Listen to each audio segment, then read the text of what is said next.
తగినవాడు చందమామ కథ. ఒక గ్రామంలో ఒక పిసినగొట్టు జమీందారు ఉండేవాడు.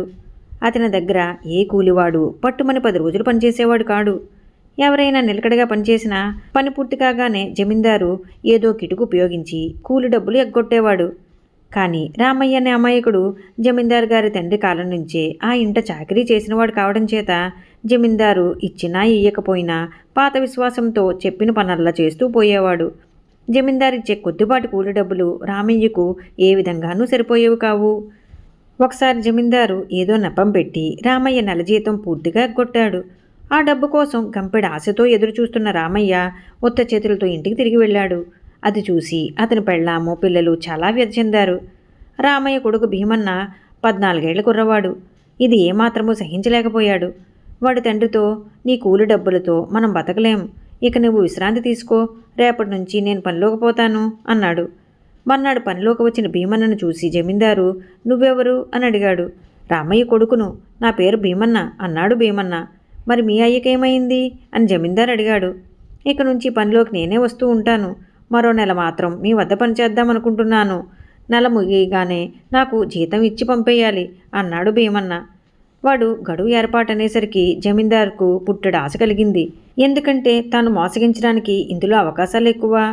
ఇదిగో భీమన్న, నేను చెప్పిన పనల్లా అక్షరాలా చేసి తీరాలి, అడ్డు చెప్పకూడదు, ఇష్టమైతేనే పనిలో ప్రవేశించు అన్నాడు జమీందారు. అందుకు భీమన్న సమ్మతించాడు.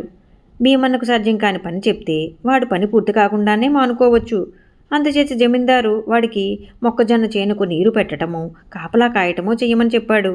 నెల పూర్తి కాగానే భీమన్నను ఉత్త చేతులతో పంపే ఉపాయం జమీందారుకు తెలుసును. నెల పూర్తి కావచ్చింది. మొక్కజొన్న చేను కోతగా వస్తున్నది. ఒకరోజు చేను చూడటానికి వచ్చిన జమీందారు భీమన్నతో, చూడు భీమన్న, మన చేలో కొన్ని కర్రలకు 2 కండెలున్నాయి, మరికొన్నిటికి ఒక్కొక్కటే ఉన్నది. అలా ఉండటానికి వీల్లేదు. చేను సక్రమంగా ఉండాలి. చేలో ప్రతి మొక్కకు 2 కండెలు ఉండేలా చూడు అని వెళ్ళిపోయాడు.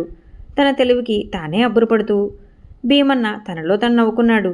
2-3 రోజుల అనంతరం జమీందారు మరొకసారి మొక్కజొన్న చేను చూడవచ్చాడు. చిత్రంగా చేలో ప్రతి మొక్కకు 2 కండెలు ఉండటం ఆయనకు కనిపించింది. మరుక్షణంలో ఆయనకు భీమన్న చేసిన పని అర్థమైంది. వాడు ఒక్కొక్క కండె ఉన్న మొక్కలన్నిటినీ పీకేసి కండెలు కాజేశాడు. కానీ అందుకు వాణ్ణి తప్పుపట్టి లాభం లేదు. చేలో అన్ని మొక్కలకు 2 కండెలు ఉండేటట్టు చూడమన్నది తానే. ఈసారి జమీందారు, ఇదేమిటి భీమన్న, మొక్కజొన్న చేలో అన్ని మొక్కలకు 2 కండెలు ఎక్కడన్నా ఉంటాయా?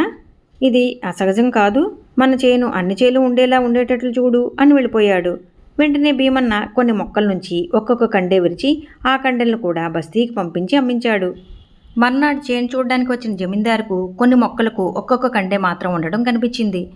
దుర్మార్గుడా, ఇందుక నా దగ్గర పనికి కుదిరింది, ఉండు నీ మీద ఫిర్యాదు చేస్తా అంటూ జమీందారు వెళ్ళిపోయాడు. వెనుక నుంచి భీమన్న, చూడండి జమీందారు గారు, మీరు మొదటనే షరతు పెట్టారు, మీరు చెప్పిన పని అక్షరాలా చేయాలని. అందుచేత మీరు నా మీద ఎక్కడ ఫిర్యాదు చేసినా ఏమీ లాభం ఉండదు అన్నాడు. ఆ మాట నిజమేనని జమీందారుకు తెలుసు. ఫిర్యాదు చేయడమే జరిగితే తాను కూలి డబ్బులు ఎగ్గొట్టిన వైనాలన్నీ బయటపడతాయి. అందుచేత ఆ వ్యవహారం ఇంతటితో పోనిద్దామనుకున్నాడాయన. కానీ మర్నాడు భీమన్న జమీందారింటికి వెళ్ళి, అయ్యా, ఇదిగో మీ కండెలమ్మిన బాపతు డబ్బు. ఇందులో న్యాయంగా మా అయ్యకు నాకు రావాల్సిన 2 నెలల జీతము మినహాయించుకున్నాను అంటూ డబ్బు సంచి జమీందారు ముందు పెట్టాడు. భీమన్న మంచితనానికి జమీందారు విస్మయం చెందాడు. భీమన్న, ఇంతకాలానికి నాకు తగిన వాడివి దొరికావు. ఇక నుంచి నువ్వు నా దగ్గర పాలేరుగా ఉండి పనిచెయ్యి, న్యాయంగా నీ జీతం నీకు ఇస్తాను అన్నాడు జమీందారు. భీమన్న అందుకు ఒప్పుకున్నాడు. ఈ కథ మీకు నచ్చినట్లయితే లైక్ చేయండి, షేర్ చేయండి. మరిన్ని మంచి కథల కోసం మా సంపత్ ఛానల్ని సబ్స్క్రైబ్ చేసుకోండి.